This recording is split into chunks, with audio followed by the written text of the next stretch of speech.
Bu videoda men Google kartadagi eng qo'rqinchli va juda ham qiziqarli bo'lgan joylarga yana bir marta kirib ko'raman. Faqat bu safar ancha qiziqarli joylarni sizlarga topib qo'yganman. Bu joylar orasida shunaqa joylar borki, biz u yerda qo'g'irchoqli orolni ham ko'ra olamiz. Ya'ni qo'g'irchoqli daraxtda osilib turganini bemalol o'zimiz telefon orqali ko'rishimiz mumkin. Bu video qiziqarli bo'lishi aniq va shuncha tanaffusimdan keyin qaytganim uchun shu videoni boshidan обязательно like bosish va meni kanalimga obuna bo'lish esdan chiqmasin. Chunki meni hali ham o'sha maqsadim 15 mingta bo'lish. Hammaga kattakon rahmat. Endi bu videoni boshlasak bo'ladi. Bizning birinchi joyimiz bu o'rmon ekan va uning nomi Aokigahara ekan. Men to'g'ri o'qidim degan umiddaman. Videoda ko'rib turibsizlar. Bu Yaponiyadagi o'lim o'rmoni ekan. Nimaga aynan o'lim o'rmoni? Sababi unga yarasha o'zini voqeasi bor ekan. Sababi 19-asrda men o'qishim bo'yicha Yaponiyada kambag'allar o'zini qariyalarni yoki yosh bolalarni o'sha yerga tashlab ketgan. Sababi puli bo'lmagan ularni boqishga.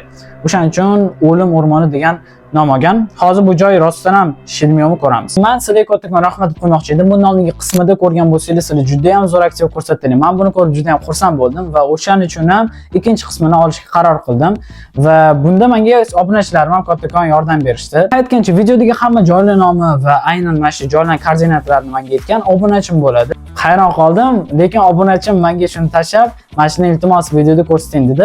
O'shaning uchun agarda ko'rayotgan bo'lsa, shu videoni kattakon rahmat deb qo'ymoqchiman. Xo'p, ko'p gapirardim. Birinchi joyga o'tamiz tezroq. O'zim ham qiziqib ketyapman. Lekin nomi juda ham g'alati joy ekan. Bilmayman hozir uni qanaqa yozaman. Mana chiqdi Aokigahara Nurushaka. Xo'p, davaychi mana shu joyga ko'ramiz. Mana Aokigahara o'rmoni va aynan bu joy. Xo'p, kirib ko'rsa ham bo'lar ekan. Wow. Rostdan mana o'rmonga kirdik. Mana shu o'rmon ekan, Aokigahara o'rmoni va bilmayman bu yerda nima topa olamiz. Menimcha unaqa qiziq bo'lmasa kerak, o'lim o'rmoni deyilgan va bu yerda menimcha hech nima topa olmasa kerak. Bu rasmlari va aynan o'zining ko'rinishi. Negadir qimirlab bo'lmayapti. Xullas shunaqa qiziqarli joy va juda ham qiziqarli voqeaga ega o'lim o'rmoni va menga bu joy yoqdi to'g'risini aytsam va o'zgarishi qiziqarli bo'ldi. To'g'ri, unaqa ko'p joydan ko'ramadik, lekin yaxshi joyda bo'layman. Biz bo'lsa keyingi joyga o'tamiz. Aytgancha, bu videodagi hamma joylarni menga obunachilarim topib bergan, lekin bu joylarni men hammasini koordinatalarini Telegram kanalimga tashlab qo'yaman. Bemalol u yerga kirib, sizlar hamma joylarni o'zingizlar koordinatalarini ko'rib, o'zingizlar ham ko'rishingiz mumkin. Telegram kanalim ссылкасы описаниеda bo'ladi va kommentariyada bo'ladi. Bu yerga kirib обязательно obuna bo'lib qo'yinglar, sababi bu yerda juda ham qiziqarli ma'lumotlar bo'ladi va Telegram kanalimga qo'shish orqali sizlar aynan mana shu obunachimga o'xshab, menga videolarimga yordam berishingiz mumkin. Hammaga kattakon rahmat. Videoni davom ettiramiz. Bizning keyingi ikkinchi joyimizni juda ham ko'pchilikga bilsangiz kerak, chunki bu narsani menimcha bilmagan odam o'zi yo'q. Bu voqeani aynan Ukrainada bo'lgan narsa, Chernobylda bo'lgan narsa, ya'ni radiostansiya yorilib ketishi va hammaga radioda olibman. Короче, o'zingizlar hozir ko'rasiz bu joyni. Xullas bu joy Chernobylda joylashgan, ya'ni Ukrainada va Pripyat ekan. Hozir buni ham ko'ramiz, lekin bu joyni menimcha ko'pchilik bilsangiz kerak. Hozir bu joyni ham qidiramiz. Xo'p, men bu joyga hozir kirdim. Aynan shu joyni qidirib. Lekin bu joy rasmlari yo'q. Misol uchun men ko'rayotgandek rasmlari yo'q. Yo'kida bu joygacha bormaganmi Google Map. Lekin bu joy juda ko'pchilik bilsangiz kerak, Chernobyl. Xullas, kim Chernobyl nimaligini hozir tushunmayotgan bo'lsa, bizga kirolmagan bo'lsa ham, masalan, internetda topib rasmlarni ko'rsaman. Mana hozir ekranda ko'rayotganda bu Chernobyl, ya'ni o'sha paytda bo'lgan radiostansiya yorilib ketishini, o'sha voqealari va bundan qolgan narsalar. Mana o'sha g'alati joy va biz umuman mutlaqo boshqa joyga kirib qoldik. Xullas, keyingi joyga o'tamiz va o'ylaymanki, bu joy bundan chiqqiziqarli bo'ladi.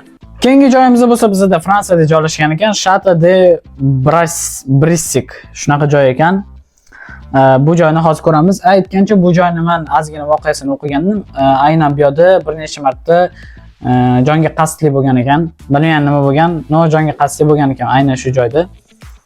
Hozir bu joyni ham hozir ko'ramiz va o'ylaymanki bu joy chiqadi. Bizda chiqdi bitta joy. Mana qasr ekan bu. Xo'p, bu joyga bemalol kirib ko'rishimiz ham mumkin ekan. Bu rostdan juda katta qasr ekan, men ko'rayotganimda. Rostdan ham haqiqatan katta joyni egallar ekan. Hop, chekib ko'raylik. Bu joyni ko'rmasak bo'lmaydi o'zimizga ko'zimiz bilan. Wow. Lekin men bu yerda hech qanaqa yomon joyni ko'rayotganim yo'q. Rosoykasman juda ham katta qasr va bu yerda hech qanaqa yomon tomoni yo'q. Xullas, ko'rganingizda oddiygina qasr va hech qanaqa bir zo'r joy yo'q. Bu joy men unaqa hayron qoldim. Shunchaki voqeasi o'zgarishi qiziqarli ekan, lekin joy unaqa qiziq emas. Men aytsak ham qiziq bo'lmadi bu joy. Keyingi joyimiz bo'lsa, rostdan ham qiziqarli joy. Keyingi joyimiz juda ham qiziqarli va aynan bu joy ham adashmasam Yaponiyada joylashgan. Bu qo'g'irchoqli oroli va bu joy o'zgarishi juda ham qiziqarli. Rasmlarni ko'rganimda o'zim hayron qoldim. Mana sizlar ham ko'ringlar bitta rasmini va o'ylaymanki, bu joyga rostdan ham ishlasa, rostdan ham o'xshasa juda ham qiziqarli bo'ladi. Faraz qilaylik, daraxtida qo'g'irchoqlar osilib turibdi. Bu qanchalik zo'r. Mana rostdan ham bor ekan shu joy. Chiqdi. Voh! Rasmlari ham g'alati. Mana shu joy ekan. Adashman, bu Yaponiyada joylashmagan. Bilmagan qayerda joylashgan, lekin mana shu hudud, ya'ni katta orol ekan o'zgarishi.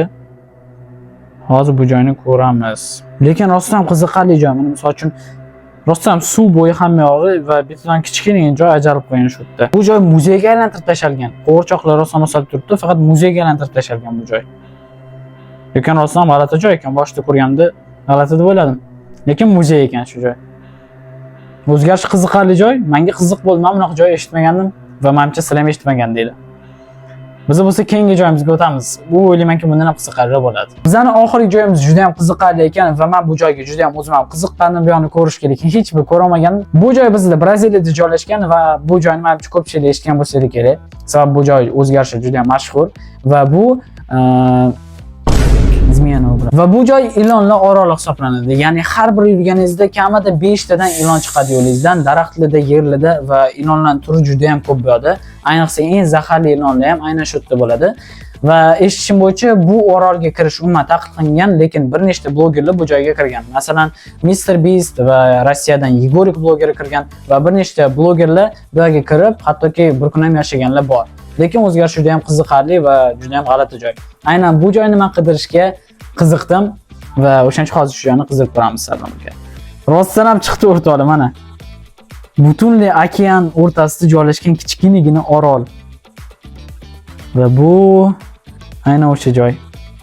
Xo'p, bu joyni bilmayman, ichiga ko'rish mumkinmi? Sababi Google Map'ni ham aynan u yerga olib borib, u yerni ham skaner qilib chiqishi juda ham qiyin narsa, sababi o'zi qiyin joy. Jab bo'lmaganda rasmlarni ko'rish kerak. Sababi men o'zimga ham qiziq. Xo'p. Mana shunaqa ko'rinishda bo'ladi. Kichkinagina orol ko'rayotganidek va aynan ilon. Chunki ilon har bir joyda bor bu yerda. Aynan mana shu orol hamma yog'i ilon bilan to'lgan. Hozir sizlar ekranda ko'rishingiz mumkin. Men nima qilib bo'lsa ham, rasm bo'lsa ham, video topib bo'lsa ham sizlarga bu joyni ko'rsatmasam bo'lmaydi. Bu yerda ko'ra olmaganingiz bilan sizlarga ko'rsataman. Aynan ekranlarda ko'rib chiqishingiz mumkin. Va bularni ko'rganim bilan o'zim g'alati bo'lib ketolmayman, sharam g'ash bo'lib ketyapti. Har bittasida rasm ustini boshqa g'alati menga to'g'risini aytsam. Sababi ilonlardan men qo'rqaman. Yo-moyo. O'zim g'alati bo'lib ketaman, shu rasmlarni ko'rib. O'zgarishi juda ham qiziqarli joy. Men uchun bu menimcha video davomida eng qiziqarli bo'lgan joylardan biri bo'ldi. Shu bilan menda joylar tugadi va sizlarga bu video yoqdi, qiziqarli bo'ldi degan umiddaman. Обязательно meni kanalimni qo'llab-quvvatlash esdan chiqmasin, sababi men YouTube'ga yana qaytdim. Katta tanaffusdan keyin, ya'ni 2 oylik tanaffusdan keyin sizlarni tashlab qo'yim kelmadi. O'shaning uchun videoga обязательно like bosish va meni kanalimga obuna bo'lish esdan chiqmasin. Hammaga xayr, keyingi videolarda ko'rishguncha.